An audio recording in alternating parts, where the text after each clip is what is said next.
Apakah kalian pernah membayangkan sebuah ledakan dahsyat yang mampu meratakan area seluas 9 blok kota?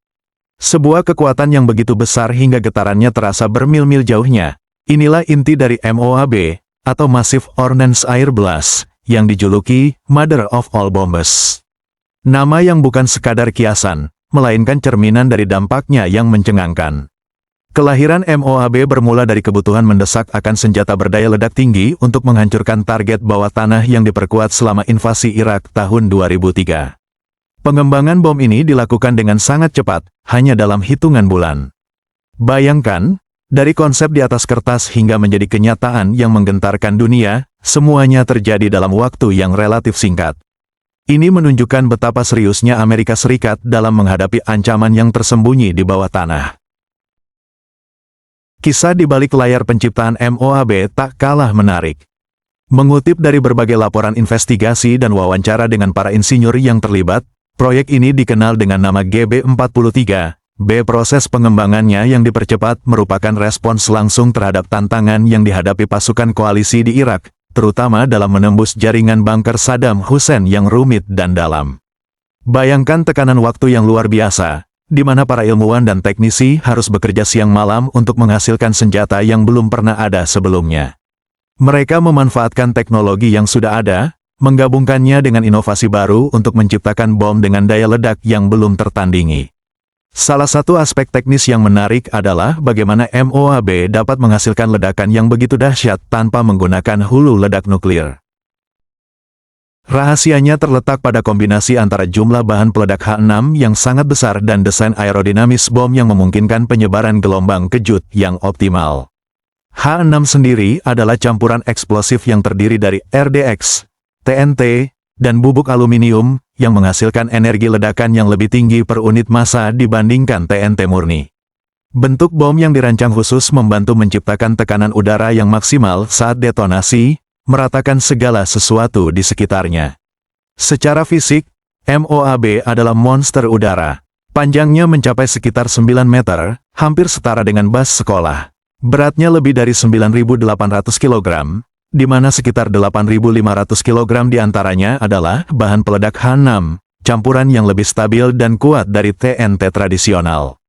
Untuk membayangkan ukurannya, coba bandingkan dengan bom-bom konvensional lain yang jauh lebih kecil dan ringan. MOAB benar-benar berada di kelasnya sendiri. Lebih jauh lagi, mari kita lihat perbandingan antara MOAB dan saudaranya dari Rusia, FOAB, Father of All Bombs.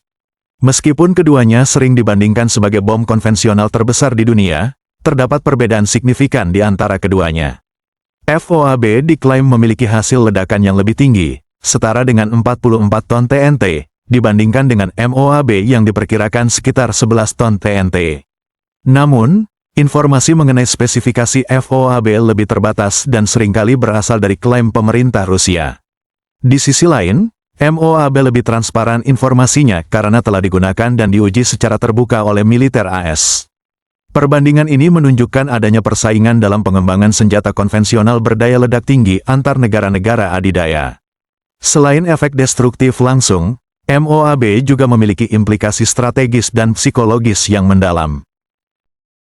Penggunaannya di Afghanistan pada tahun 2017 mengirimkan pesan yang jelas kepada kelompok militan ISIS dan dunia secara luas tentang kesediaan Amerika Serikat untuk menggunakan kekuatan yang luar biasa dalam menghadapi ancaman. Beberapa analis militer berpendapat bahwa penggunaan MOAB lebih ditujukan untuk efek kejut dan demoralisasi daripada keuntungan taktis murni. Namun, penggunaan MOAB juga memicu perdebatan etis yang sengit. Para kritikus mempertanyakan proporsionalitas penggunaan senjata sebesar itu dalam konteks perang melawan terorisme. Mereka khawatir tentang potensi korban sipil yang tidak disengaja dan dampak jangka panjang terhadap lingkungan. Pertanyaan tentang kapan dan bagaimana kekuatan sebesar itu boleh digunakan menjadi sangat relevan. Apakah ancaman yang dihadapi benar-benar sebanding dengan potensi kerusakan yang ditimbulkan oleh MOAB? Kehebatan MOAB tidak hanya terletak pada ukurannya, tetapi juga pada efek ledakannya. Ketika MOAB dijatuhkan dari pesawat kargo MC-130, ia akan melayang turun menggunakan sistem pemandu GPS. Saat mencapai ketinggian yang ditentukan, detonasi terjadi, menciptakan gelombang kejut maha dahsyat. Gelombang ini menyebar ke segala arah, menghancurkan bangunan, bunker, terowongan, dan segala sesuatu yang berada dalam radius ledakannya. Efeknya tidak hanya berupa penghancuran fisik, tetapi juga tekanan udara yang luar biasa, yang dapat merusak organ dalam manusia bahkan dari jarak yang cukup jauh. Salah satu fakta menarik tentang MOAB adalah bahwa bom ini dirancang untuk menciptakan efek psikologis yang signifikan.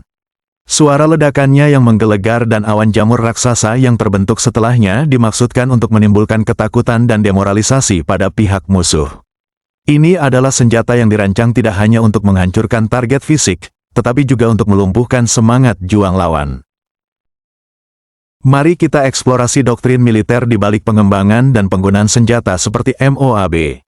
Dalam strategi Shock and Awe, yang dipopulerkan selama invasi Irak, penggunaan kekuatan yang luar biasa bertujuan untuk melumpuhkan kemampuan dan kemauan musuh untuk melawan melalui demonstrasi kekuatan yang cepat dan dominan. MOAB, dengan daya ledaknya yang mencengangkan, menjadi perwujudan dari doktrin ini. Tujuannya bukan hanya menghancurkan target, tetapi juga menciptakan efek psikologis yang melumpuhkan pengambilan keputusan musuh. Namun, efektivitas strategi Shock and Awe dan penggunaan senjata seperti MOAB dalam mencapai tujuan strategis jangka panjang masih diperdebatkan. Beberapa ahli berpendapat bahwa meskipun senjata ini dapat memberikan keuntungan taktis dalam jangka pendek, dampak psikologisnya mungkin tidak bertahan lama dan bahkan dapat memicu perlawanan yang lebih besar dalam jangka panjang. Penggunaan kekuatan yang berlebihan juga dapat merusak citra internasional dan mengasingkan sekutu. Selain itu, biaya pengembangan dan pemeliharaan MOAB juga sangat besar. Setiap unitnya diperkirakan menelan biaya jutaan dolar. Pertanyaan yang muncul adalah apakah investasi sebesar ini sebanding dengan manfaat strategis yang diperoleh? Apakah ada alternatif lain yang lebih efektif dan efisien dalam mencapai tujuan yang sama? Ini adalah pertimbangan penting dalam perencanaan militer modern. Lalu, negara mana saja yang pernah merasakan dahsyatnya MOAB? Sejauh informasi yang tersedia, MOAB baru satu kali digunakan dalam pertempuran. Peristiwa itu terjadi pada tanggal 13 April tahun 2017 di Provinsi Nangarhar, Afghanistan. Targetnya adalah kompleks terowongan dan bunker yang digunakan oleh militan ISIS Khorasan. Pentagon mengklaim bahwa serangan itu berhasil menewaskan puluhan militan dan menghancurkan infrastruktur penting mereka. Penggunaan MOAB di Afghanistan menimbulkan berbagai reaksi di seluruh dunia. Beberapa pihak melihatnya sebagai tindakan yang diperlukan untuk memberantas terorisme dan melindungi pasukan koalisi. Namun, tidak sedikit pula yang mengkritik penggunaan senjata sebesar itu, dengan alasan potensi kerusakan kolateral yang besar dan dampaknya terhadap lingkungan.